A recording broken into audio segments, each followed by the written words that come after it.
Got back from Tennessee with a fresh batch of panther sweat. Them roads are rough, but my old jalopy made it. Barely.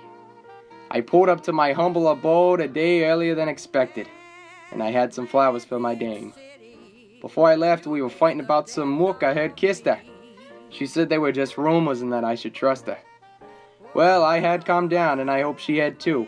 But if she didn't, I had a cool $2,000 in my pocket that'd do the trick. I was rolling up to my joint on Crosby Street, and the old 18 gave a final groan and was kaput. But I was home at last to see my girl. I walked up to the front steps and could tell that the Model T wasn't the only thing on the fritz. I opened the door and it was dark and quiet, except for some noise from the back room. My room! I rushed back there and there they were! That mook with my wife, that tramp! And then, well, I did something. Something I probably shouldn't have done, but I had to do it. Well, after that, I had to hit the road.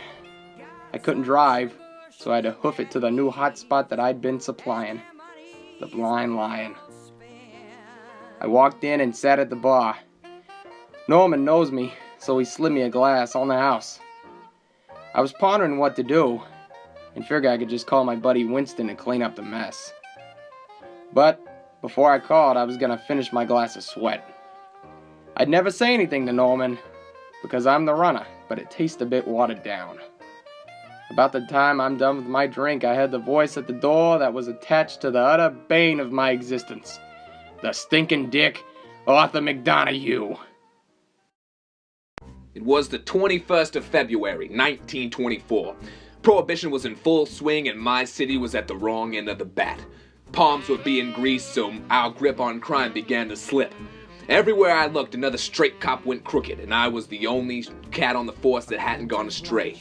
As a kid, I told myself I was gonna clean up these streets. I was gonna take a bite out of crime, but after the 18th Amendment passed, I think I bit off a little more than I could chew. The gangs were smuggling booze and making a killing, literally.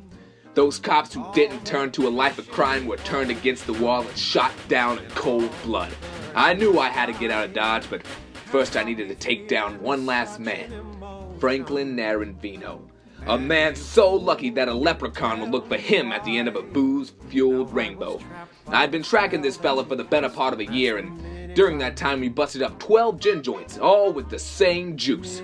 Smoky Mountain Panther Sweat. And I knew Franklin was the supplier, but I never had enough to put him away. But on that night, he slipped. I happened to be in the neighborhood doing a little detective work and stumbled upon the still smoking car of Mr. Naranvino and the open door. I showed myself in and discovered the bullet-riddled body still lying there. Before the late Mrs. Naranvino died, she scrawled out in her own blood on a nightstand one word: Frankie. And I knew I had my man. A little birdie told me that Frankie's new hangout was a speakeasy called the Blind Lion. We knew it was there, but we let it slide because of that aforementioned birdie. Well, when I walked in, there he was, sitting at the bar sipping on his juice. That bar is my pride and joy. Ever since that amendment passed, I've had to do some downright despicable things to keep it afloat, making deals with cops and crooks, but I can assure you, I'm the one in charge here. Well, it was a slow day, nothing out of the ordinary. The cops have been cracking down, but they were all getting paid off. Every last one of them were going crooked, except for one guy. I hate to admit it, but I've been a rat. I know it's dirty, but I need protection. He's the last good cop, and he's hot on my tail. So I've been slipping him information recently. I've been giving him a little more on one of my bootleggers. He's got strong ties to the mob and a temper. On his last run, he hit some fat cat. Really did a number on his car. When I asked him about it, the kid got hot, so I think it's time to cool him off. So I told my guy where the runner was heading. I figured he'd be in the pen, so I was surprised to see him so soon. He sat down at the bar and I poured him a glass of his own sweat.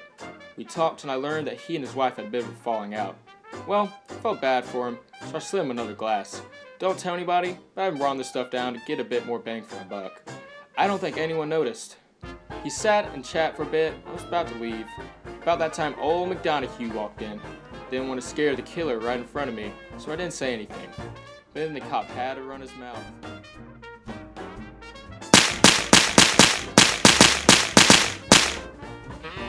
It happens. Cops go crooked, Gangsters hustle booze, and bartenders sell it. For the people of the time, there were pretty much two opinions. The Volstead Act and subsequent 18th Amendment were needed, or the two laws were terrible and destroyed the American way. Now, because most Americans believed the latter, everyday citizens became criminals. Not too many people outside the women's temperance movement or the Anti-Saloon Act agreed with Prohibition, so until the passage of the 21st Amendment in 1933, wild illegal parties sprung up everywhere, in large part thanks to the more than willing rebellious spirits of the American people, meaning that what was meant to curb and temper the thirst for alcohol pretty much made us crave it even more. Now, in order to fulfill this craving, people relied on speakeasies like the Blind Lion to supply the booze. Bootleggers like Frankie would travel cross-country and get loads of liquor, even as far as Mexico and Canada. Now, even though cops were crooked and had a hand in distribution of liquor, if a stray cop like yours truly were to find out, you'd be in for it. Sometimes when police would raid speakeasies, not only would security get hurt, but over the course of Prohibition, thousands of people were killed or injured in the crossfire between laws and liquors. Long story short, the public didn't like Prohibition, the law didn't back it, and it didn't accomplish anything. But hey, Prohibition might have produced some killers, but at least it gave us some pretty killer parties.